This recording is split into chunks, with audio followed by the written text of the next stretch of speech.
ਉਹਨਾਂ ਦੀ ਗੋਬਿੰਦ ਸਾਗਰ ਝੀਲ ਦੇ ਵਿੱਚ ਡੁੱਬੇ 7 ਨੌਜਵਾਨ ਲਾਸ਼ਾਂ ਬਰਾਮਦ। ਇੱਕ ਨੂੰ ਬਚਾਉਣ ਦੀ ਕੋਸ਼ਿਸ਼ ਦੇ ਵਿੱਚ 7 ਦੀ ਗਈ ਜਾਨ। ਬਨੂੜ ਦੇ ਰਹਿਣ ਵਾਲੇ ਸਨ ਸਾਰੇ ਮ੍ਰਿਤਕ। ਇੱਕੋ ਪਰਿਵਾਰ ਦੇ ਸੰਚਾਰ ਮ੍ਰਿਤਕ। ਗਮ ਦੇ ਵਿੱਚ ਡੁੱਬੇ ਪਰਿਵਾਰ। ਰੋ ਰੋ ਕੇ ਪਰਿਵਾਰਾਂ ਦੇ ਮੈਂਬਰਾਂ ਦਾ ਬੁਰਾ ਹਾਲ। ਪੰਜਾਬ ਸਰਕਾਰ ਦਾ ਵੱਡਾ ਦਾਅਵਾ। ਖਜ਼ਾਨਾ ਮੰਤਰੀ ਹਰਪਾਲ ਚੀਮਾ ਬੋਲੇ, ਬਿਨਾਂ ਕੋਈ ਨਵਾਂ ਟੈਕਸ ਲਗਾਏ ਖਜ਼ਾਨੇ ਦੇ ਵਿੱਚ 24% ਦਾ ਵਾਧਾ। ਐਕਸਾਈਜ਼ ਪਾਲਿਸੀ ਦੇ ਨਾਲ ਵੱਧ ਰਹੀ ਹੈ ਇਨਕਮ। ਲੋਕਾਂ ਨੂੰ ਵਾਤਾਵਰਣ ਮੰਤਰੀ ਖੇਡ ਦਾ ਸਖਤ ਸੁਨੇਹਾ। ਹੁਣ ਪਲਾਸਟਿਕ ਦੇ ਲਿਫਾਫੇ ਕਰਾਂਗੇ ਬੰਦ, ਕਿਸੇ ਨਾਲ ਨਹੀਂ ਹੋਵੇਗਾ ਕੋਈ ਲਿਹਾਜ਼। ਸਰਕਾਰ ਨੂੰ ਸਖਤੀ ਦੇ ਲਈ ਨਾ ਕਰੋ ਮਜਬੂਰ।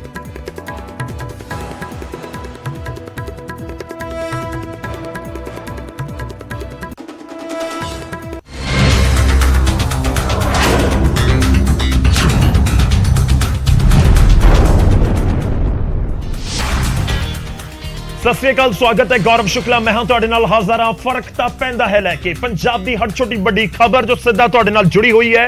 ਕੋਸ਼ਿਸ਼ ਕਰਾਂਗੇ ਕਿ ਸਰਕਾਰ ਦੇ ਕੰਨਾਂ ਤੱਕ ਪਹੁੰਚਾ ਸਕੀਏ। ਨਿਊਜ਼ 18 ਕੋਸ਼ਿਸ਼ ਕਰਦਾ ਹੈ ਕਿ ਪੰਜਾਬ ਦੇ ਲੋਕਾਂ ਦੀ ਆਵਾਜ਼ ਬਣ ਸਕੀਏ, ਕਿਉਂਕਿ ਤੁਹਾਡੇ ਮੁੱਦੇ ਜਦੋਂ ਸਰਕਾਰ ਦੇ ਕੰਨਾਂ ਤੱਕ ਪਹੁੰਚਦੇ ਨੇ ਫਿਰ ਫਰਕ ਤਾਂ ਪੈਂਦਾ ਹੈ। ਅੱਜ ਸ਼ੁਰੂਆਤ ਕਰਨ ਜਾ ਰਹੇ ਹਾਂ ਇੱਕ ਮੰਦਭਾਗੀ ਖਬਰ ਦੇ ਨਾਲ। ਇੱਕ ਖਬਰ ਸਾਹਮਣੇ ਆਈ ਬਨੂੜ ਦੇ ਨਾਲ ਜੁੜੀ ਹੋਈ ਹੈ ਤੇ 3 ਤਸਵੀਰਾਂ ਮੈਂ ਪਹਿਲਾਂ ਤੁਹਾਨੂੰ ਦਿਖਾਵਾਂਗਾ, ਉਸ ਤੋਂ ਬਾਅਦ ਇਸ ਪੂਰੇ ਮਾਮਲੇ ਬਾਰੇ ਵੀ ਦੱਸਾਂਗਾ। ਇਹ 11 ਲੋਕ ਗਏ ਹੋਏ ਸਨ। ਇਹ ਪਹਿਲਾਂ ਤੁਹਾਨੂੰ ਦਿਖਾ ਰਹੇ ਕਿ ਜਦੋਂ ਘਰ ਉਹਨਾਂ ਨੇ ਸੈਲਫੀ ਲਈ ਹੈ। ਇਹ 11 ਲੋਕ ਬਾਬਾ ਬਾਲਕ ਨਾਥ ਦੇ ਦਰਸ਼ਨ ਕਰਨ ਦੇ ਲਈ ਗਏ ਸੀ ਤੇ ਗੋਬਿੰਦ ਸਾਗਰ ਝੀਲ ਦੇ ਵਿੱਚ ਡੁੱਬੇ ਨੇ। ਖਬਰ ਪੂਰੇ ਪੰਜਾਬ ਤੱਕ ਪਹੁੰਚੀ ਹੈ, ਜਿਸ ਦੇ ਵਿੱਚ 7 ਲੋਕਾਂ ਦੀ ਮੌਤ ਹੋ ਗਈ ਹੈ। ਤੇ ਇਹ ਸੈਲਫੀ ਦਿਖਾਈ ਹੈ ਤੁਹਾਨੂੰ ਕਿ ਜਦੋਂ ਸੈਲਫੀ ਨਹੀਂ ਪਤਾ ਸੀ ਉਹਨਾਂ ਨੂੰ ਕਿ ਆਖਿਰ ਅੱਗੇ ਜਾ ਕੇ ਕੀ ਭਾਣਾ ਉਹਨਾਂ ਦੇ ਨਾਲ ਵਾਪਰ ਜਾਣਾ ਹੈ। ਉਸ ਤੋਂ ਬਾਅਦ ਇੱਕ ਗੋਬਿੰਦ ਸਾਗਰ ਝੀਲ ਤੁਸੀਂ ਦੇਖ ਰਹੇ ਹੋ। ਗੋਬਿੰਦ ਸਾਗਰ ਝੀਲ ਜਿਸ ਦੇ ਵਿੱਚ ਇੱਕ ਸ਼ਖਸ ਡੁੱਬ ਰਿਹਾ ਸੀ, ਉਸ ਨੂੰ ਬਚਾਉਣ ਦੇ ਲਈ ਬਾਕੀ ਗਏ ਤਾਂ 7 ਡੁੱਬ ਗਏ। 4 ਬਾਹਰ ਖੜੇ ਰਹੇ ਤੇ ਉਹਨਾਂ ਦੀਆਂ ਲਾਸ਼ਾਂ ਜਦੋਂ ਬਾਹਰ ਕੱਢੀਆਂ ਜਾ ਰਹੀਆਂ ਸੀ, ਬਹੁਤ ਹੀ ਰੂਹ ਕੰਬਾਉਣ ਵਾਲੀਆਂ ਇਹ ਤਸਵੀਰਾਂ ਸਾਹਮਣੇ ਆਈਆਂ ਨੇ। ਇੱਕੋ ਪਰਿਵਾਰ ਦੇ 4 ਮੈਂਬਰ ਨੇ, ਇਹਨਾਂ ਦੇ ਵਿੱਚ ਜਿਹੜੇ 7 ਲੋਕਾਂ ਦੀ ਮੌਤ ਹੋਈ ਹੈ। ਉਸ ਤੋਂ ਬਾਅਦ ਇਹ ਤਸਵੀਰ ਜੋ ਬਹੁਤ ਹੀ ਪਰੇਸ਼ਾਨ ਕਰਨ ਵਾਲੀ ਤਸਵੀਰ ਹੈ, ਜਦੋਂ ਸਾਰੀਆਂ ਲਾਸ਼ਾਂ ਬਾਹਰ ਕੱਢੀਆਂ ਗਈਆਂ ਤਾਂ ਉੱਥੇ ਜਿਹੜੀਆਂ ਲਾਸ਼ਾਂ ਰੱਖੀਆਂ ਹੋਈਆਂ ਨੇ ਉੱਥੇ ਦੀ ਇਹ ਤਸਵੀਰ ਅਸੀਂ ਤੁਹਾਨੂੰ ਦਿਖਾ ਰਹੇ ਹਾਂ। 7 ਲੋਕਾਂ ਦੀ ਮੌਤ ਹੋਈ ਹੈ। ਇਹ ਬਨੂੜ ਦੇ ਰਹਿਣ ਵਾਲੇ ਨੇ, ਬਨੂੜ ਦੇ ਨਾਲ ਤਾਲੁਕ ਰੱਖਦੇ ਸੀ। ਇਹ ਵੀ ਤੁਹਾਨੂੰ ਦੱਸ ਦਈਏ ਕਿ 11 ਲੋਕ ਗਏ ਹੋਏ ਸਨ ਤੇ ਇਹਨਾਂ ਦੇ ਵਿੱਚ ਕਰੀਬ 14 ਸਾਲ ਦੇ ਬੱਚੇ ਤੋਂ ਲੈ ਕੇ ਕਰੀਬ 32 ਸਾਲ ਤੱਕ ਦੇ ਉਮਰ ਦਾ ਨੌਜਵਾਨ ਵੀ ਹੈ। ਮੰਦਿਰ ਦੇ ਕੋਲ ਔਰ ਇਹ 7 ਜਿਹੜੀਆਂ ਡੈਡ ਬੋਡੀਜ਼ ਉੱਥੇ ਜਦੋਂ ਬਾਹਰ ਕੱਢੀਆਂ ਗਈਆਂ, ਰੱਖੀਆਂ ਗਈਆਂ, ਪਰਿਵਾਰਾਂ ਦਾ ਕੀ ਹਾਲ ਹੋਏਗਾ ਇਹ ਅੰਦਾਜ਼ਾ ਲਗਾਉਣਾ ਔਖਾ ਹੈ। ਤੇ ਉੱਥੋਂ ਪਰਿਵਾਰ ਦੇ ਬਨੂੜ ਤੇ ਪਰਿਵਾਰ ਦੇ ਮੈਂਬਰਾਂ ਦੀਆਂ ਤਸਵੀਰਾਂ ਵੀ ਸਾਹਮਣੇ ਆ ਰਹੀਆਂ ਨੇ। ਇਹ ਦਿਨ ਦੀ ਸਭ ਤੋਂ ਭਿਆਨਕ ਤੁਸੀਂ ਕਹਿ ਸਕਦੇ ਹੋ ਕਿ ਤਸਵੀਰਾਂ ਨੇ ਔਰ ਖਬਰ ਹੈ। ਇੱਕੋ ਪਰਿਵਾਰ ਦੇ ਵਿੱਚੋਂ ਜਦੋਂ 4 ਲੋਕਾਂ ਦੀ ਮੌਤ ਹੋ ਜਾਵੇ, 7 ਲੋਕ ਇੱਕ ਇਲਾਕੇ ਦੇ ਵਿੱਚੋਂ ਚਲੇ ਜਾਣ, ਉਸ ਪੂਰੇ ਇਲਾਕੇ ਦੇ ਵਿੱਚ ਅੱਜ ਮਾਤਮ ਪਸਰਿਆ ਹੋਇਆ ਹੈ। ਉਹਨਾਂ ਦੇ ਅੰਦਰੌਲੀ ਦੇ ਵਿੱਚ ਬਾਬਾ ਗਰੀਬਨਾਥ ਮੰਦਿਰ ਦੇ ਕੋਲ 7 ਨੌਜਵਾਨ ਗੋਬਿੰਦ ਸਾਗਰ ਝੀਲ ਦੇ ਵਿੱਚ ਡੁੱਬ ਗਏ, ਜੋ ਇੱਕ ਨੌਜਵਾਨ ਨੂੰ, ਇੱਕ ਜਿਹੜਾ ਉਹਨਾਂ ਦੇ ਸਾਥੀ ਸੀ, ਉਸ ਨੂੰ ਬਚਾਉਣ ਦੀ ਕੋਸ਼ਿਸ਼ ਕਰ ਰਹੇ ਸਨ। ਡੁੱਬਣ ਵਾਲੇ 6 ਨੌਜਵਾਨ 16 ਤੋਂ 19 ਸਾਲ ਦੇ ਨੇ, ਜਦੋਂ ਕਿ ਇੱਕ 32 ਸਾਲ ਦਾ ਵੀ ਹੈ। ਇਹ ਸਾਰੇ ਮੋਹਾਲੀ ਜ਼ਿਲ੍ਹੇ 'ਚ ਪੈਂਦੇ ਇਲਾਕੇ ਬਨੂੜ ਦੇ ਨੇ। ਮ੍ਰਿਤਕਾਂ ਦੇ ਘਰ ਦੇ ਵਿੱਚ ਖਬਰ ਮਿਲਦੀ ਹੀ ਮਾਤਮ ਪਸਰ ਗਿਆ।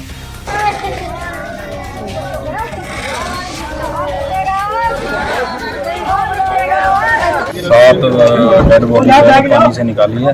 अभी इनको फर्दर जो है पोस्टमार्टम के लिए आरचूना ले जाएगा। सर, इनके परिजनों को सूचना दे दी गई है? इनके परिजनों को सूचित कर दिया गया है। ਦੱਸ ਦਈਏ ਕਿ ਗੋਬਿੰਦ ਸਾਗਰ ਝੀਲ ਦੇ ਵਿੱਚ ਪੰਜਾਬ ਜਾਂ ਬਾਹਰੀ ਸੂਬਿਆਂ ਤੋਂ ਆਉਣ ਵਾਲੇ ਲੋਕ ਨਹਾਉਣ ਦੇ ਲਈ ਉਤਰਦੇ ਨੇ, ਪਰ ਹਾਦਸੇ ਦਾ ਸ਼ਿਕਾਰ ਹੋ ਜਾਂਦੇ ਨੇ।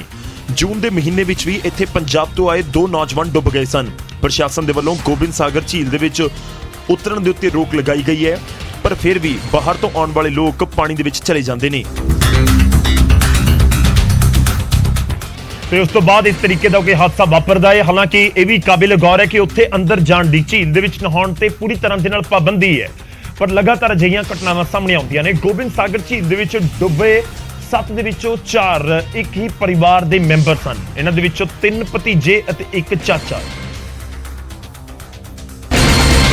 ਮੋਹਾਲੀ ਦੇ ਬਨੂੜ ਦੇ ਰਹਿਣ ਵਾਲੇ 11 ਲੋਕ ਪੀਰ ਨਿਗਾਹ ਦੇ ਦਰਸ਼ਨ ਕਰਨ ਤੋਂ ਬਾਅਦ ਬਾਬਾ ਬਾਲਕ ਨਾਥ ਜਾ ਰਹੇ ਸਨ। ਇਸ ਦੌਰਾਨ ਰਾਤ ਦੇ ਵਿੱਚੋਂ ਬਾਬਾ ਗਰੀਬਦਾਸ ਮੰਦਿਰ ਦੇ ਕੋਲ ਰੁਕੇ।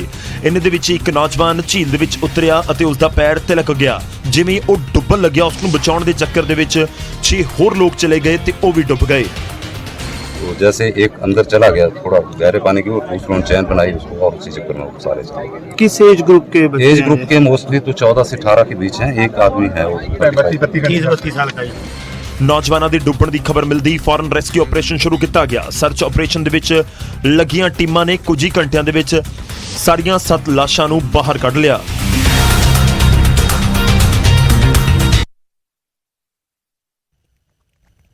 ਤਾਂ ਗੋਬਿੰਦ ਸਾਗਰ ਝੀਲ ਦੇ ਵਿੱਚ 7 ਨੌਜਵਾਨ ਡੁੱਬ ਗਏ ਨੇ ਜਿਨ੍ਹਾਂ ਦੀ ਮੌਤ ਹੋ ਗਈ ਹੈ। 11 ਟੋਟਲ ਗਏ ਹੋਏ ਸਨ ਬਾਬਾ ਬਾਲਕ ਨਾਥ ਦੇ ਦਰਸ਼ਨ ਕਰਨ ਦੇ ਲਈ ਤੇ ਉਹਨਾਂ ਦੇ ਵਿੱਚੋਂ 7 ਦੀ ਮੌਤ ਦੀ ਖਬਰ ਸਾਹਮਣੇ ਆਈ। ਪਰਿਵਾਰਾਂ ਦਾ ਰੋ ਕੇ ਬੁਰਾ ਹਾਲ ਹੈ। ਇਨਫੈਕਟ ਬਨੂੜ ਦੇ ਪੂਰੇ ਇਲਾਕੇ ਦੇ ਵਿੱਚ ਮਾਤਮ ਪਸਰਿਆ ਹੋਇਆ ਹੈ। ਸਿੱਧਾ ਤੁਹਾਨੂੰ ਲੈ ਕੇ ਚੱਲਦੇ ਹਾਂ। ਸਾਡੇ ਸਹਿਯੋਗੀ ਇਸ ਸਮੇਂ ਅਮਨ ਭਾਰਦਵਾਜ ਸਾਡੇ ਨਾਲ ਜੁੜ ਰਹੇ ਨੇ, ਉਹਨਾਂ ਦਾ ਮੈਂ ਰੁਖ ਕਰਾਂਗਾ। ਅਮਨ ਇਸ ਸਮੇਂ ਬਨੂੜ ਦੇ ਵਿੱਚ ਪਹੁੰਚੇ ਹੋਏ ਨੇ ਜਿੱਥੇ ਪਰਿਵਾਰਾਂ ਦੇ ਵਿੱਚ ਮਾਤਮ ਪਸਰਿਆ ਹੋਇਆ। ਕਾਬਿਲੇ ਗੌਰ ਇਹ ਵੀ ਹੈ ਕਿ ਜਿਵੇਂ ਹੀ ਪਰਿਵਾਰਾਂ ਤੱਕ ਇਹ ਖਬਰ ਪਹੁੰਚੀ ਤਾਂ ਉਸ ਤੋਂ ਬਾਅਦ ਜਿਹੜੇ ਪਰਿਵਾਰ ਦੇ ਮੈਂਬਰ ਨੇ ਉਹ ਉਹਨਾਂ ਦੇ ਲਈ ਵੀ ਰਵਾਨਾ ਹੋ ਗਏ। ਅਮਨ ਸਾਡੇ ਨਾਲ ਜੁੜ ਚੁੱਕੇ ਨੇ। ਅਮਨ, ਲਾਜ਼ਮੀ ਤੌਰ ਤੇ ਜਦੋਂ ਇਲਾਕੇ ਦੇ ਵਿੱਚੋਂ 7 ਲੋਕਾਂ ਦੀ ਮੌਤ ਦੀ ਖਬਰ ਸਾਹਮਣੇ ਆਈ ਹੋਵੇ ਤਾਂ ਉੱਥੇ ਕੀ ਹਾਲ ਹੋਏਗਾ ਜਾਂ ਕਿਸ ਤਰੀਕੇ ਨਾਲ ਉੱਥੇ ਮਾਹੌਲ ਹੋਏਗਾ, ਅੰਦਾਜ਼ਾ ਲਗਾਇਆ ਜਾ ਸਕਦਾ ਹੈ। ਇਸ ਸਮੇਂ ਦੱਸੋ ਕੀ ਕੁਝ ਪਰਿਵਾਰ ਜਾਣਕਾਰੀ ਦੇ ਰਿਹਾ, ਕਦੋਂ ਇਹ ਗਏ ਸੀ, ਕੌਣ-ਕੌਣ ਸੀ ਉਹਨਾਂ ਦੇ ਵਿੱਚ ਤੇ ਇਹਨਾਂ ਦੇ ਕੋਲ ਜਾਣਕਾਰੀ ਕਿਵੇਂ ਪਹੁੰਚੀ ਹੈ?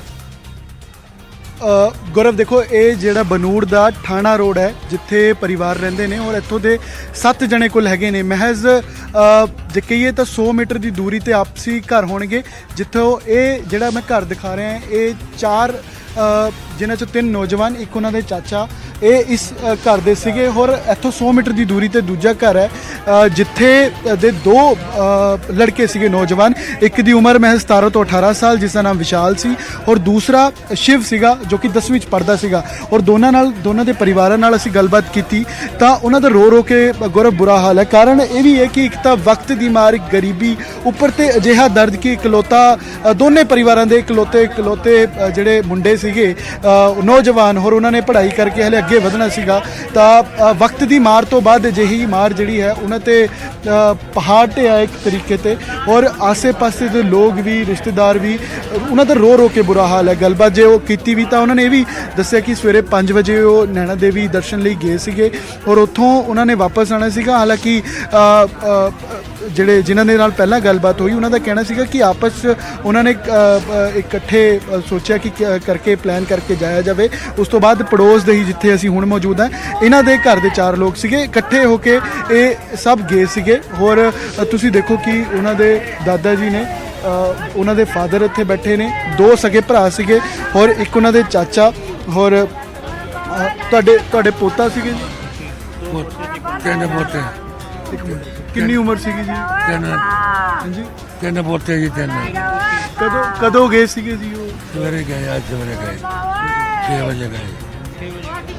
ਕਿੰਨੀ ਉਮਰ ਹੈ ਜੀ ਉਹਨਾਂ ਦੀ?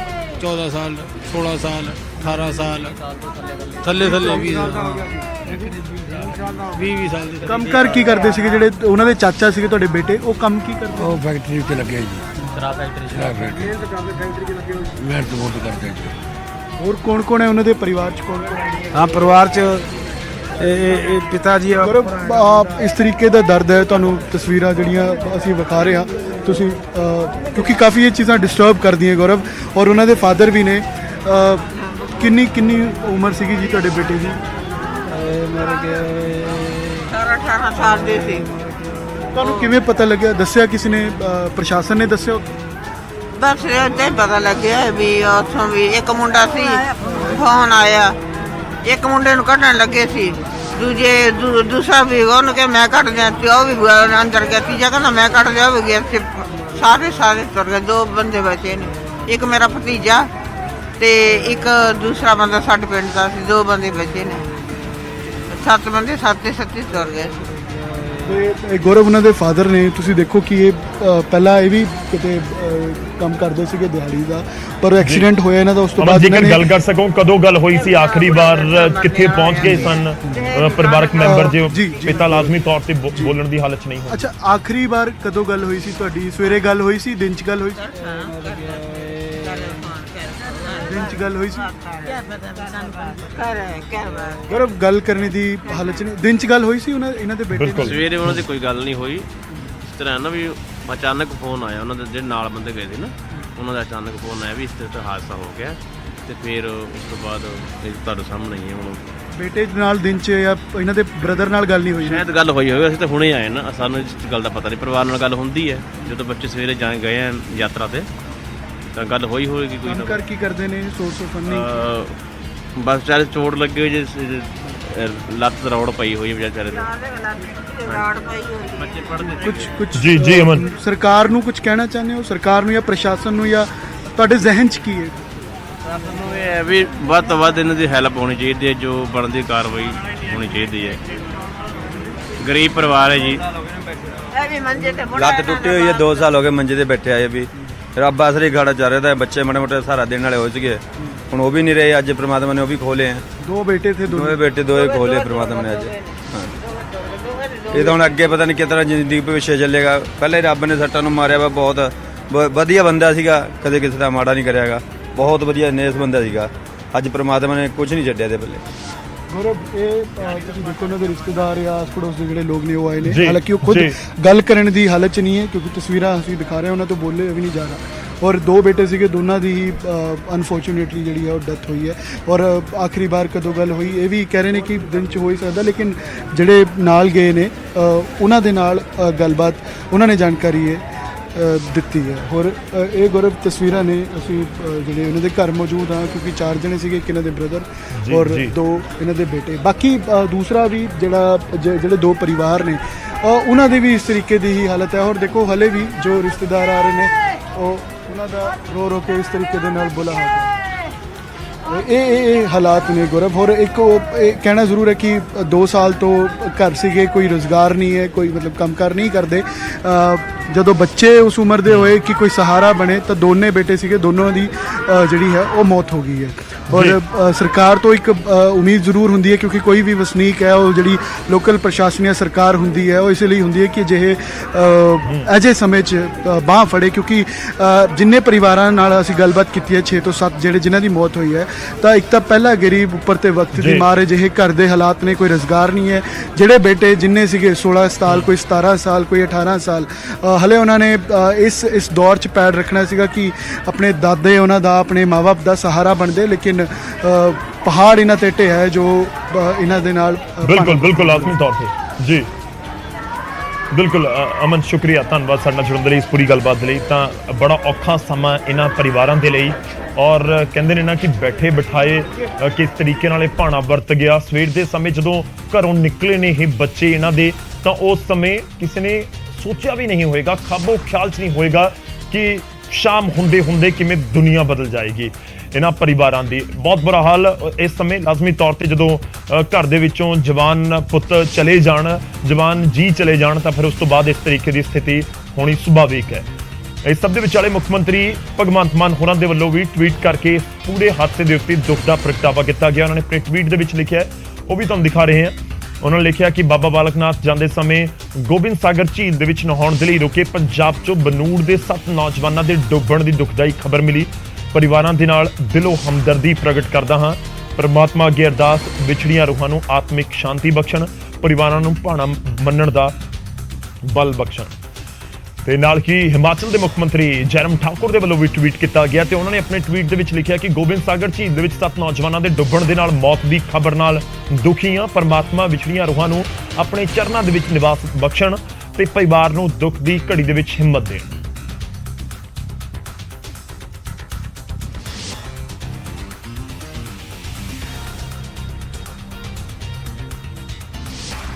ਕਹਿ ਰਹੇ ਉੱਥੇ ਜਾਣ ਦੀ ਮਨਾਹੀ ਹੈ ਕਿਉਂਕਿ ਉੱਥੇ ਪ੍ਰਸ਼ਾਸਨ ਦੇ ਵੱਲੋਂ ਸਾਫ਼ ਕੀਤਾ ਗਿਆ ਕਿ ਤੁਸੀਂ ਗੋਬਿੰਦ ਸਾਗਰ ਝੀਲ ਦੇ ਵਿੱਚ ਜਾ ਕੇ ਨਹਾ ਨਹੀਂ ਸਕਦੇ।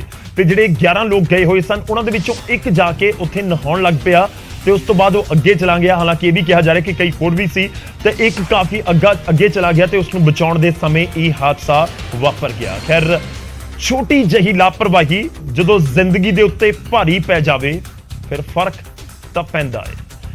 ਅੱਗੇ ਵਧਦੇ ਹਾਂ। ਗੋਬਿੰਦ ਸਾਗਰ ਝੀਲ ਦਾ ਜ਼ਿਕਰ ਹੋ ਰਿਹਾ ਹੈ ਤੇ ਉਸ ਦੇ ਨਾਲ ਹੀ ਜੁੜਿਆ ਹੋਇਆ ਸਾਡਾ ਅੱਜ ਦਾ ਸਵਾਲ ਹੈ, ਗੋਬਿੰਦ ਸਾਗਰ ਝੀਲ ਦੀ ਲੰਬਾਈ ਕਿੰਨੀ ਹੈ? ਇਹ ਅੱਜ ਦਾ ਸਵਾਲ ਹੈ। ਅਸੀਂ 4 ਆਪਸ਼ਨ ਤੁਹਾਨੂੰ ਦੇ ਰਹੇ ਹਾਂ। ਗੋਬਿੰਦ ਸਾਗਰ ਝੀਲ ਦੀ ਲੰਬਾਈ ਕਿੰਨੀ ਹੈ? 4 ਆਪਸ਼ਨ ਨੇ। 40 kilometre, B 110 kilometre, C 70 kilometre ਜਾਂ D 90 ਕਿਲੋਮੀਟਰ। ਤਾਂ ਤੁਸੀਂ ਜਿਹੜੇ ਇਹ ਪੂਰੇ ਜਵਾਬ ਜਾਂ ਜਾਣਕਾਰੀ ਇਸ ਪ੍ਰੋਗਰਾਮ ਦੇ ਆਖਿਰ ਦੇ ਵਿੱਚ ਲੈ ਸਕਦੇ ਹੋ। ਅਸੀਂ ਤੁਹਾਨੂੰ ਪ੍ਰੋਗਰਾਮ ਦੇ ਆਖਿਰ ਦੇ ਵਿੱਚ ਇਸ ਸਵਾਲ ਦਾ ਜਵਾਬ ਦੱਸਾਂਗੇ ਪੂਰੀ ਜਾਣਕਾਰੀ ਦੇ ਨਾਲ। ਖੈਰ, ਬਹੁਤ ਮੰਦਭਾਗੀ ਖਬਰ ਪੰਜਾਬ ਨੂੰ ਅੱਜ ਸੁਣਨ ਨੂੰ ਮਿਲੀ ਹੈ ਗੋਬਿੰਦ ਸਾਗਰ ਝੀਲ ਤੋਂ।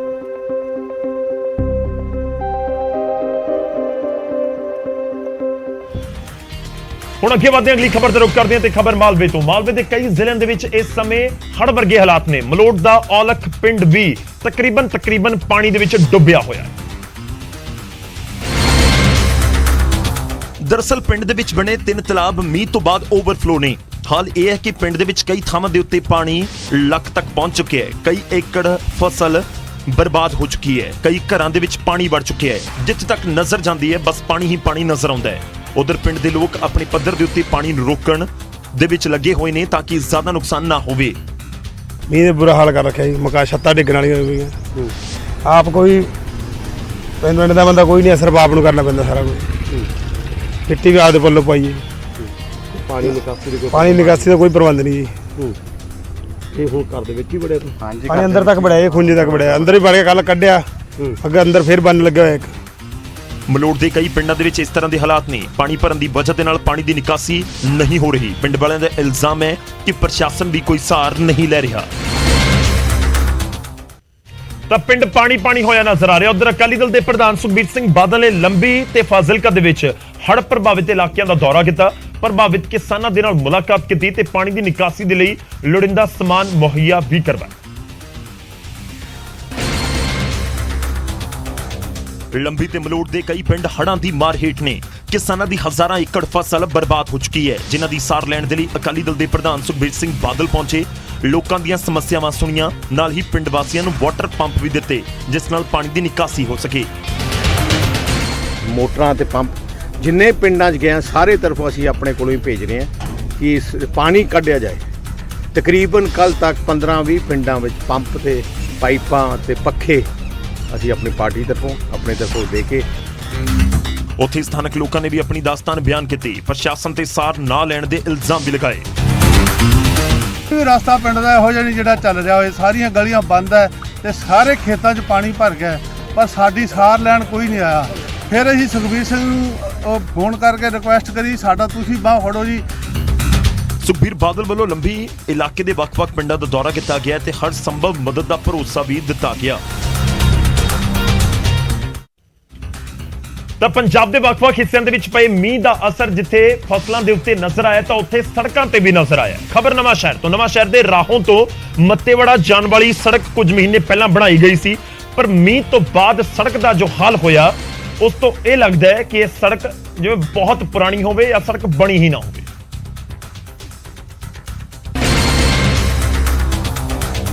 ਤੇ ਇਹ 24 ਕਰੋੜ ਦੀ ਲਾਗਤ ਦੇ ਨਾਲ ਬਣੀ ਸੜਕ ਜੋ ਮੀਂਹ ਨਾ ਸਹਾਰਦੇ ਹੋਏ ਧਸ ਗਈ ਤੇ ਵੱਡੇ ਹਾਦਸੇ ਨੂੰ ਸੱਦਾ ਦੇ ਰਹੀ ਹੈ। ਦਰਅਸਲ ਇਹ ਸੜਕ ਪਿੰਡ ਬਰਨਾਲਾ ਕਲਾਂ ਤੋਂ ਮੱਤੇਵਾੜਾ ਨੂੰ ਜਾਂਦੀ ਹੈ। ਪਿੰਡ ਵਾਲਿਆਂ ਦਾ ਕਹਿਣਾ ਹੈ ਕਿ ਪਹਿਲਾਂ ਇਹ ਸੜਕ ਬਹੁਤ ਮੁਸ਼ੱਕਤ ਦੇ ਨਾਲ ਬਣਵਾਈ ਗਈ ਸੀ, ਪਰ ਜਦੋਂ ਇਹ ਬਣੀ ਤਾਂ ਇਸ ਦੇ ਵਿੱਚ ਵਰਤਿਆ ਮਟੀਰੀਅਲ ਬਹੁਤ ਘਟੀਆ ਲਗਾਇਆ ਗਿਆ, ਜਿਸ ਤੋਂ ਬਾਅਦ ਸੜਕ ਦਾ ਇਹ ਹਾਲ ਹੈ।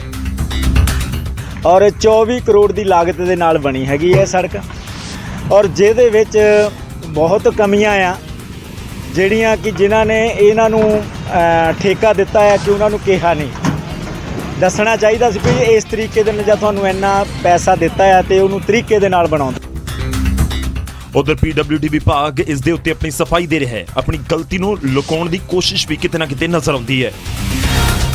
ਮਿੱਟੀ ਜ਼ਿਆਦਾ ਪੈਣ ਨਾਲ, ਭਰਤੀ ਪੈਣ ਨਾਲ ਹੁਣ ਬਾਰਿਸ਼ ਹੋਈ ਆ, ਪਾਣੀ ਦੀ ਮਾਰ ਪਈ ਆ, ਪਾਣੀ ਇੱਕ ਜਗ੍ਹਾ ਇਕੱਠਾ ਹੋਇਆ ਨੇ, ਪਾਣੀ ਨੇ ਜੰਪ ਮਾਰਿਆ ਤੇ ਆਪਣੇ ਇੱਥੋਂ ਦਿੱਤਾ ਖਿਸ ਗਏ ਥੱਲੇ, ਉਹਦੇ ਕਰਕੇ ਸੜਕ ਬੈਠ ਗਈ ਆ। ਆਪਾਂ ਇਹਦਾ ਹੱਲ ਕਰਾ ਰਹੇ ਹਾਂ।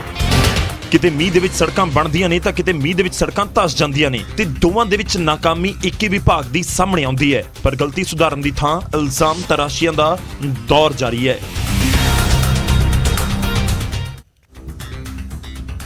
ਖੈਰ, ਜਦੋਂ ਲੋਕਾਂ ਦੇ ਪੈਸੇ ਦੇ ਨਾਲ, ਟੈਕਸ ਦੇ ਪੈਸੇ ਨਾਲ ਲੱਖਾਂ ਕਰੋੜਾਂ ਰੁਪਏ ਖਰਚ ਕਰਕੇ ਕੋਈ ਸੜਕ ਬਣਾਈ ਜਾਵੇ ਤੇ ਉਹ ਇੱਕ ਮੀਂਹ ਨਾ ਚੱਲ ਸਕੇ, ਫਿਰ ਫਰਕ ਤਾਂ ਪੈਂਦਾ ਹੈ।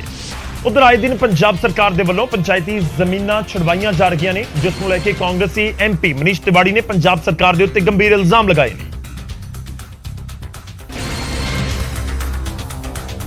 ਤੇ ਮਨੀਸ਼ ਤਿਵਾੜੀ ਨੇ ਪੰਜਾਬ ਸਰਕਾਰ ਦੀ ਮਨਸ਼ਾ ਤੇ ਸਵਾਲ ਚੁੱਕਦਿਆਂ ਕਿਹਾ ਕਿ ਸਰਕਾਰ ਜ਼ਬਰਨ ਤੇ ਗੈਰ ਕਾਨੂੰਨੀ ਢੰਗ ਦੇ ਨਾਲ ਜ਼ਮੀਨਾਂ ਛੁਡਵਾ ਰਹੀ ਹੈ, ਜਿਸ ਨੂੰ ਲੈ ਕੇ MP ਤਿਵਾੜੀ ਨੇ ਕਿਹਾ ਕਿ ਜੋ ਕੇਸ ਨਹੀਂ ਲੜ ਸਕਦੇ ਪੀੜਤਾਂ ਦੇ ਕੇਸ ਮੈਂ ਖੁਦ ਲੜਨ ਦੇ ਲਈ ਤਿਆਰ ਹਾਂ, ਜੇ ਜ਼ਰੂਰਤ ਪਈ ਤਾਂ ਸੁਪਰੀਮ ਕੋਰਟ ਤੱਕ ਵੀ ਜਾਵਾਂਗਾ। ਆਜ਼ਾਦੀ ਤੋਂ ਪਹਿਲਾਂ ਸਾਡੇ ਨੌਜ ਬੋਲਦੀਆਂ ਨੇ ਜੀ 1942 ਦੀਆਂ ਜਮਾਬੰਦੀਆਂ ਨੇ ਇੰਤਕਾਲ ਹੋਏ ਜੀ, ਉਹ ਇੰਤਕਾਲ ਤੋੜ ਕੇ ਉਹਨਾਂ ਨੂੰ ਕਾਇਦਾ ਸ਼ਾਮਲਾਤ ਦੀ ਜ਼ਮੀਨ ਬਣਾਇਆ ਜਾ ਰਿਹਾ ਹੈ। ਮਨੀਸ਼ ਤਿਵਾੜੀ ਨੇ 1952 ਦਾ ਹਵਾਲਾ ਵੀ ਦਿੱਤਾ। ਨਾਲ ਹੀ ਸੰਸਦ ਤਿਵਾੜੀ ਨੇ ਕਬਜ਼ਿਆਂ ਦੇ ਕੇਸ ਬਹਾਨੇ ਵੱਡੇ ਸਿਆਸੀ ਰਸੂਖਦਾਰਾਂ ਦੇ ਉੱਤੇ ਵੀ ਨਿਸ਼ਾਨੇ ਸਾਧੇ। ਸਰਕਾਰਾਂ ਦਾ ਕੰਮ ਹੁੰਦਾ ਹੈ ਬੇਜ਼ਮੀਨਾਂ ਨੂੰ ਜ਼ਮੀਨਾਂ ਦੇਣਾ, ਨਾ ਕਿ ਜ਼ਮੀਨਾਂ ਗਰੀਬਾਂ ਤੋਂ ਖੋਣਾ। ਤੇ ਮੈਂ ਉਹਨਾਂ ਨੂੰ ਭਰੋਸਾ ਦਿਵਾਇਆ ਕਿ ਤੁਸੀਂ ਡਟੇ ਰਹੋ, ਲਾਮਬੰਦ ਰਹੋ ਔਰ ਤੁਹਾਡਾ ਜਿਹੜਾ ਮਸਲਾ ਹੈਗਾ ਲੋੜ ਪਈ ਤਾਂ ਸੁਪਰੀਮ ਕੋਰਟ ਤੱਕ ਲੜਾਂਗੇ।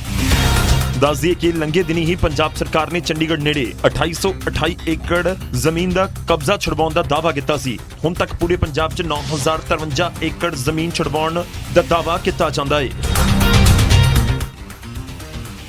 ਹੁਣ ਅੱਗੇ ਵਧਦੇ ਤੇ ਗੱਲ ਹੋਵੇਗੀ ਖਜ਼ਾਨੇ ਦੀ। ਜਿਹਾਂ ਖਾਲੀ ਖਜ਼ਾਨੇ ਨੂੰ ਲੈ ਕੇ ਖੂਬ ਚਰਚਾ ਪੰਜਾਬ ਦੇ ਵਿੱਚ ਰਹੀ ਹੈ, ਪਰ ਆਮ ਆਦਮੀ ਪਾਰਟੀ ਨੇ ਸਰਕਾਰੀ ਖਜ਼ਾਨੇ ਨੂੰ ਲੈ ਕੇ ਵੱਡਾ ਦਾਅਵਾ ਕੀਤਾ ਤੇ ਖਜ਼ਾਨਾ ਮੰਤਰੀ ਨੇ ਦਾਅਵਾ ਕੀਤਾ ਕਿ 4 ਮਹੀਨਿਆਂ ਦੇ ਵਿੱਚ ਖਜ਼ਾਨੇ ਤੇ ਪਿਆ ਬੋਝ ਹਲਕਾ ਹੋਇਆ ਹੈ ਤੇ ਇਹਨਾਂ 4 ਮਹੀਨਿਆਂ 'ਚ ਰਿਕਾਰਡ 24.15% ਟੈਕਸ ਕਲੈਕਸ਼ਨ ਵਧੀ ਹੈ। ਇਸ ਦੇ ਨਾਲ ਹੀ ਖਜ਼ਾਨਾ ਮੰਤਰੀ ਨੇ ਨਵੇਂ ਪੁਰਾਣੇ ਕਰਜ਼ੇ ਦਾ ਲੇਖਾ ਜੋਖਾ ਵੀ ਦੱਸਿਆ। ਹਰਪਾਲ ਚੀਮਾ ਨੇ ਇਸ ਇਨਕਮ ਦੇ ਪਿੱਛੇ ਐਕਸਾਈਜ਼ ਪਾਲਿਸੀ ਨੂੰ ਦੱਸਿਆ। ਇਹਨਾਂ 4 ਮਹੀਨਿਆਂ ਦੇ ਦੌਰਾਨ ਜਿਹੜੇ 4 ਮਹੀਨੇ ਲੰਘੇ ਨੇਗੇ, ਇਹਨਾਂ 4 ਮਹੀਨਿਆਂ ਦੇ ਦੌਰਾਨ ਜਿਹੜੀ ਆ 24.15% ਦਾ ਇੱਕ ਰਿਕਾਰਡ ਵਾਧਾ ਜਿਹੜਾ ਹੈਗਾ ਉਹ GST ਦੀ ਕਲੈਕਸ਼ਨ ਦੇ ਵਿੱਚ ਹੋਇਆ।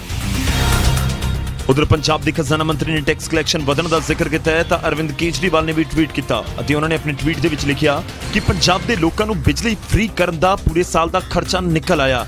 ਇਹ ਪਾਰਟੀਆਂ ਤੇ ਨੇਤਾ ਪੁੱਛਦੇ ਸਨ ਕਿ ਪੈਸਾ ਕਿੱਥੋਂ ਆਵੇਗਾ, ਸਰਕਾਰ ਘਾਟੇ 'ਚ ਚਲੀ ਜਾਵੇਗੀ। ਇਮਾਨਦਾਰੀ ਨਾਲ ਕੰਮ ਕਰੋ ਤਾਂ ਪੈਸੇ ਦੀ ਕਮੀ ਨਹੀਂ ਹੁੰਦੀ। ਸਰਕਾਰਾਂ ਭ੍ਰਿਸ਼ਟਾਚਾਰ ਕਰਨ ਦੇ ਨਾਲ ਘਾਟੇ 'ਚ ਜਾਂਦੀਆਂ ਹਨ, ਲੋਕਾਂ ਨੂੰ ਸਹੂਲਤਾਂ ਦੇਣ ਦੇ ਨਾਲ ਨਹੀਂ। ਖੈਰ ਦਾਅਵਾ ਇਹੀ ਕੀਤਾ ਜਾ ਰਿਹਾ ਕਿ ਜਿਸ ਤਰੀਕੇ ਨਾਲ ਸਰਕਾਰ ਨੇ 3 ਤੋਂ 4 ਮਹੀਨੇ ਦੇ ਵਿੱਚ ਕੰਮ ਕੀਤਾ, ਉਸ ਤੋਂ ਬਾਅਦ ਇਹ ਜਿਹੜਾ ਕਲੈਕਸ਼ਨ ਹੈ, ਜਿਹੜਾ ਇਹ ਟੈਕਸ ਹੈ, ਉਹ ਪੈਸਾ ਜ਼ਿਆਦਾ ਹੋਇਆ ਔਰ ਕਰੀਬ 6000 ਕਰੋੜ ਦਾ ਦਾਅਵਾ ਹੈ। ਅਗਲੀ ਖਬਰ ਦਾ ਰੁਖ ਕਰਦੇ ਹਾਂ ਤੇ ਗੱਲ ਹੋਵੇਗੀ ਪਾਣੀ ਦੀ। ਜੀ ਹਾਂ, ਪੰਜਾਬ ਦੇ ਡੂੰਘੇ ਹੋਏ ਪਾਣੀ ਨੂੰ ਲੈ ਕੇ ਹਰ ਕੋਈ ਚਿੰਤਿਤ ਹੈ ਤੇ ਇਹ ਮੁੱਦਾ ਰਾਜ ਸਭਾ ਦੇ ਵਿੱਚ ਵੀ ਗੁੰਜਿਆ। ਪਾਣੀ ਦੇ ਡੂੰਘੇ ਹੋ ਰਹੇ ਪੱਧਰ ਤੇ ਰਾਘਵ ਚੱਡਾ ਨੇ ਚਿੰਤਾ ਜ਼ਾਹਰ ਕੀਤੀ। ਪੰਜਾਬ ਦਾ ਪਾਣੀ ਡੂੰਘਾ ਹੋ ਰਿਹਾ ਹੈ। ਜਿੱਥੇ ਪਿੰਡਾਂ ਦੀਆਂ ਸੱਥਾਂ 'ਚ ਡੂੰਘੇ ਪਾਣੀ ਦੀ ਚਰਚਾ ਹੁੰਦੀ ਹੈ, ਉੱਥੇ ਰਾਜ ਸਭਾ ਦੇ ਵਿੱਚ ਵੀ ਡੂੰਘੇ ਪਾਣੀਆਂ ਦਾ ਮੁੱਦਾ ਗੂੰਜਿਆ, ਜਿਸ ਨੂੰ ਆਮ ਆਦਮੀ ਪਾਰਟੀ ਦੇ ਰਾਜ ਸਭਾ ਮੈਂਬਰ ਰਾਘਵ ਚੱਡਾ ਨੇ ਚੁੱਕਿਆ ਤੇ ਸਾਰੇ ਰਾਜ ਸਭਾ ਮੈਂਬਰਾਂ ਨੂੰ ਪੰਜਾਬ ਦੇ ਹਾਲਾਤ ਤੋਂ ਜਾਣੂ ਕਰਵਾਇਆ ਅਤੇ ਕੇਂਦਰ ਨੂੰ ਇਸ ਗੰਭੀਰ ਮੁੱਦੇ ਦੇ ਲਈ ਚੁੱਕੇ ਜਾ ਰਹੇ ਕਦਮਾਂ ਬਾਰੇ ਵੀ ਸਵਾਲ ਪੁੱਛਿਆ। सूबे का नाम ही 5 दरियाओं पे है, पंजाब। पंजाब की पानी की स्थिति ऐसी है कि अंडरग्राउंड वाटर 500-600 फीट पे चला गया है। मैं आपके माध्यम से माननीय मंत्री जी से पूछना चाहता हूं कि केंद्र सरकार पंजाब के पानी के बारे में क्या सोच रही है। दिन ब दिन पंजाब ਦੇ ਵਿੱਚ ਪਾਣੀ ਦਾ ਪੱਧਰ ਘਟ ਰਿਹਾ ਹੈ। ਇਸ ਮੁੱਦੇ ਤੇ ਸਿਆਸੀ ਬਿਆਨਬਾਜ਼ੀ ਤਾਂ ਹੁੰਦੀ ਹੈ, ਪਰ ਸਿਆਸੀ ਬਿਆਨਾਂ ਵਾਂਗ ਇਸ ਪ੍ਰਤੀ ਠੋਸ ਕਦਮ ਨਹੀਂ ਚੁੱਕੇ ਜਾਂਦੇ। ਖੈਰ ਪੰਜਾਬ ਦੇ ਸਾਹਮਣੇ ਇੱਕ ਬਹੁਤ ਵੱਡੀ ਚੁਣੌਤੀ ਇਸ ਸਮੇਂ ਹੀ ਹੈ ਕਿ ਪੰਜ ਆਬ ਯਾਨੀ ਕਿ ਦਰਿਆਵਾਂ ਦੇ ਨਾਮ ਦੇ ਉੱਤੇ ਜਿਸ ਸੂਬੇ ਦਾ ਨਾਮ ਹੈ, ਉੱਥੇ ਪਾਣੀ ਦੀ ਕਿੱਲਤ ਆਉਣ ਵਾਲੇ ਸਾਲਾਂ ਦੇ ਵਿੱਚ ਲੋਕਾਂ ਨੂੰ ਝੱਲਣੀ ਪੈ ਸਕਦੀ ਹੈ, ਇਹ ਜਾਣਕਾਰ ਕਹਿੰਦੇ ਨੇ। ਹੁਣ ਅੱਗੇ ਵਧਦੇ ਹਾਂ ਤੇ ਬਾਰੀ ਅੱਜ ਦੇ ਇਤਿਹਾਸ ਦੀ। ਜੀ ਹਾਂ, ਅੱਜ ਦਾ ਇਤਿਹਾਸ ਕੀ ਹੈ ਉਹ ਤੁਹਾਨੂੰ ਦੱਸਦੇ ਹਾਂ। ਅੱਜ ਦਾ ਇਤਿਹਾਸ ਤੁਹਾਡੀ ਟੀਵੀ ਸਕਰੀਨ ਦੇ ਉੱਤੇ ਹਰਕਿਸ਼ਨ ਸੁਰਜੀਤ ਦਾ ਦੇਹਾਂਤ ਹੋਇਆ। 1 ਅਗਸਤ ਦਾ ਦਿਨ ਹੈ। ਕਾਮਰੇਡ ਹਰਕਿਸ਼ਨ ਸਿੰਘ ਸੁਰਜੀਤ ਦਾ ਦੇਹਾਂਤ ਹੋਇਆ। ਅੱਜ ਦੇ ਦਿਨ ਸਾਲ 2008 ਦੇ ਵਿੱਚ ਕਾਮਰੇਡ ਹਰਕਿਸ਼ਨ ਸਿੰਘ ਸੁਰਜੀਤ ਦਾ ਦੇਹਾਂਤ ਹੋਇਆ ਸੀ। 7.5 ਦਹਾਕਿਆਂ ਤੋਂ ਵੀ ਜ਼ਿਆਦਾ ਦੇ ਸਿਆਸੀ ਸਫ਼ਰ ਦੇ ਵਿੱਚ ਹਰਕਿਸ਼ਨ ਸਿੰਘ ਸੁਰਜੀਤ ਨੇ ਦੇਸ਼ ਦੇ ਇੱਕ ਵੱਡੇ ਕਮਿਊਨਿਸਟ ਲੀਡਰ ਦੇ ਤੌਰ ਦੇ ਉੱਤੇ ਪਹਿਚਾਨ ਬਣਾਈ। ਹਰਕਿਸ਼ਨ ਸਿੰਘ ਸੁਰਜੀਤ ਦਾ ਜਨਮ 1916 ਦੇ ਵਿੱਚ ਜਲੰਧਰ ਦੇ ਨੇੜੇ ਬੰਡਾਲਾ ਦੇ ਵਿੱਚ ਹੋਇਆ ਸੀ। 1992 ਤੋਂ 2005 ਤੱਕ ਭਾਰਤੀ ਕਮਿਊਨਿਸਟ ਪਾਰਟੀ ਮਾਰਕਸਵਾਦੀ ਦੇ ਉਹ ਜਨਰਲ ਸਕੱਤਰ ਦੇ ਰੂਪ ਦੇ ਵਿੱਚ ਉਹਨਾਂ ਨੇ ਕੰਮ ਕੀਤਾ ਤੇ 1964 ਤੋਂ 2008 ਤੱਕ ਪਾਰਟੀ ਦੇ ਸਿਆਸੀ ਬਿਊਰੋ ਦੇ ਮੈਂਬਰ ਵੀ ਰਹੇ। 2008 ਦੇ ਵਿੱਚ ਉਹਨਾਂ ਦਾ 1 ਅਗਸਤ ਦੇ ਦਿਨ ਦੇਹਾਂਤ ਹੋ ਗਿਆ ਸੀ।